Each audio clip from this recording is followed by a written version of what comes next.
Good day everyone. Ay, pangita. Uy, ko. Good day everyone. Maayo. Ay, kapangit ya.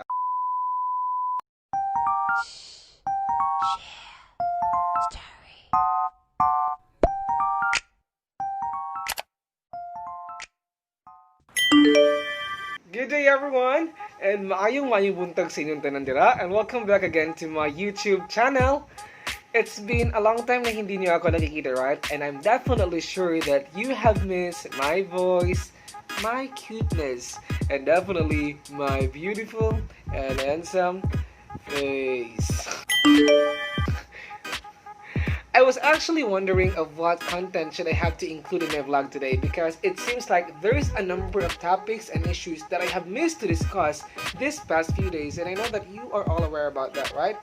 However, as I am in the verge of my thought, I've come across about the last time message which I received as I opened my Instagram account.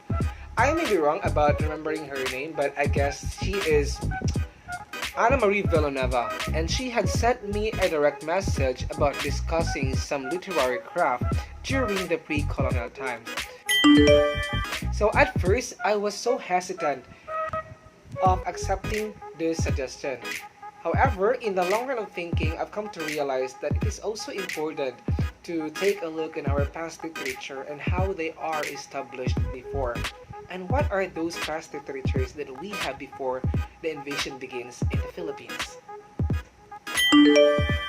And I know that it's a little bit challenging on my part because this topic is something that is not new to me or that is not new to my ears, but is also important to know about because we cannot have a firmer foundation of our literature today without those pre-colonial masterpieces that stood through the test of time.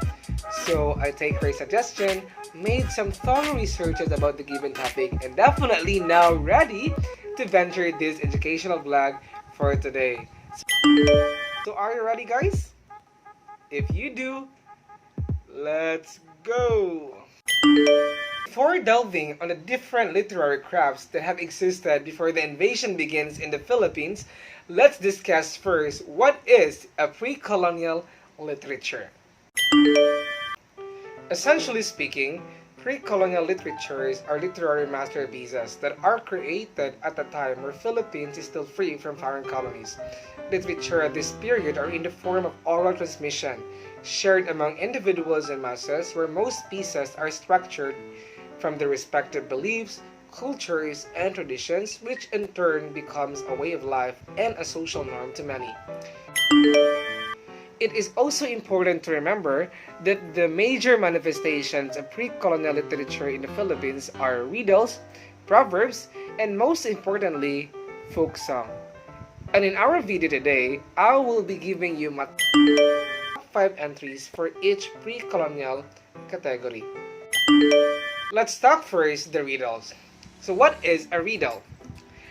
A riddle, or in layman's term, bugtong or tigmo, is like a puzzle that needs to be solved in the form of statements or phrases. This is actually not a new concept to me, or probably to all of us, because this has been part of our years of innocence even up to these days that we have grown up, because riddles give us a feeling of entertainment and joy in answering those questions, as well as ignites our critical thinking skills. At this point, I'll be giving you 5 examples of riddles that have existed during the pre-colonial period in the Philippines. And you may comment your answers below the comment box section if you know the answer for each riddle that I will be going to mention. And let's see how many correct answers will you get. The first one is 2 birds trying to balance in one twig. The answer for that is the earrings. The ear is represented by the twig, and the 2 birds are the earrings themselves. The second one is 1 plate that can be seen around the world. The answer is the moon. The moon is shaped like a plate, and all the universe can see it when it goes to the sky.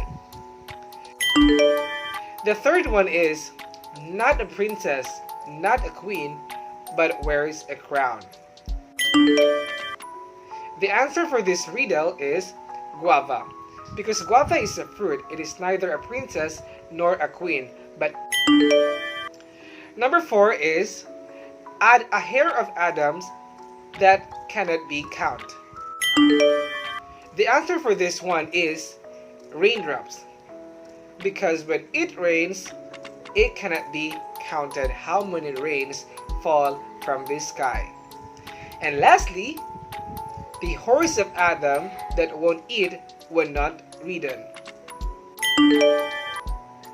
The answer for this one is coconut grater, or in layman's term, it is kaguran or kudkuran. So how many answers did you get? Let me see in the comment box section below. And at this point, let's proceed to the proverbs that have existed in the Philippines during the pre-colonial times.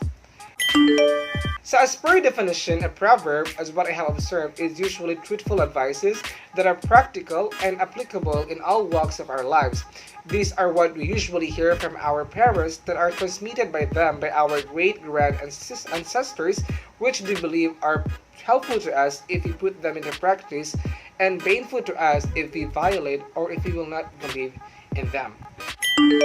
I'll be giving you 5 examples of proverbs that have been used not only before the colonization of the Philippines but also at this point of our lives.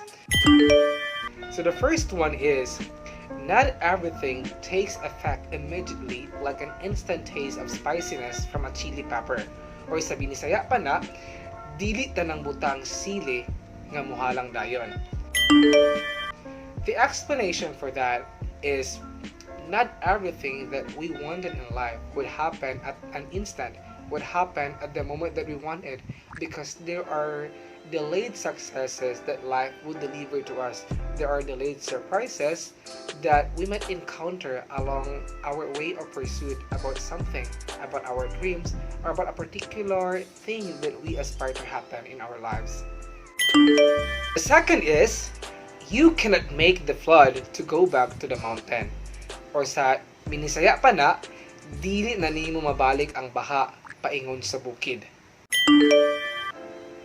What does that mean? It simply tells us that what is done is done.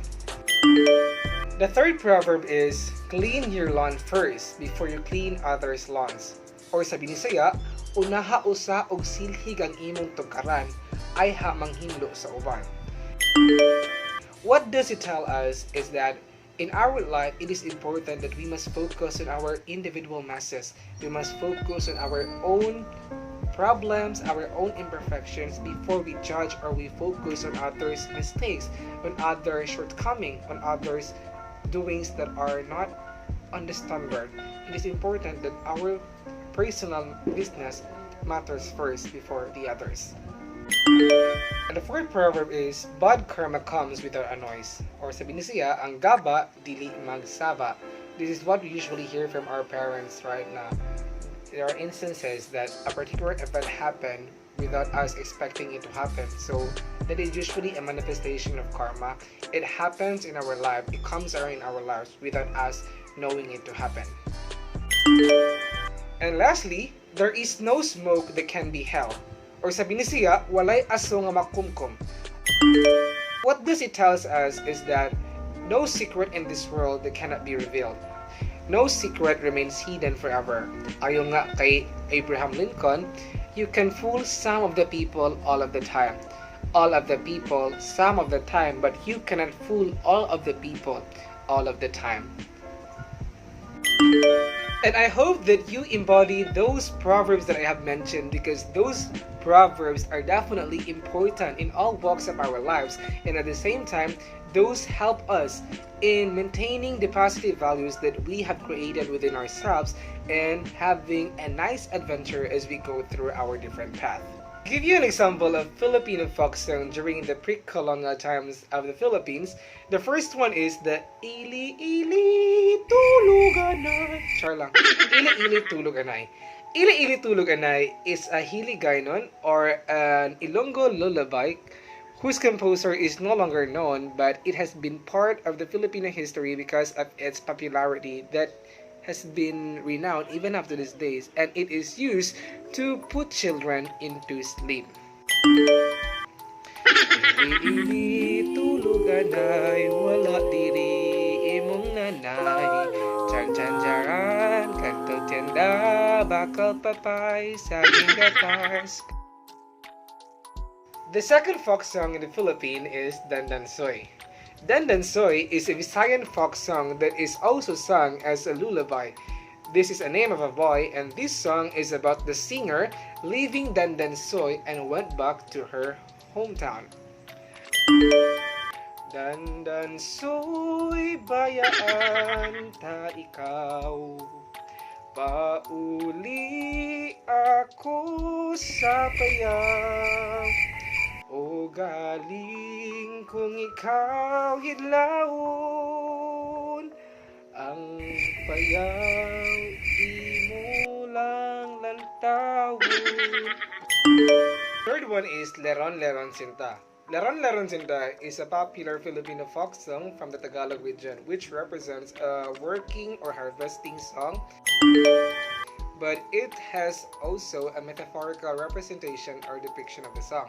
To sing it, Leron Leron Sinta, buko ng papaya, dala-dalay buslos, isla lang sinta, padating sa duloy, nabali ang sanga, kapus kapalaran, humanap ng iba.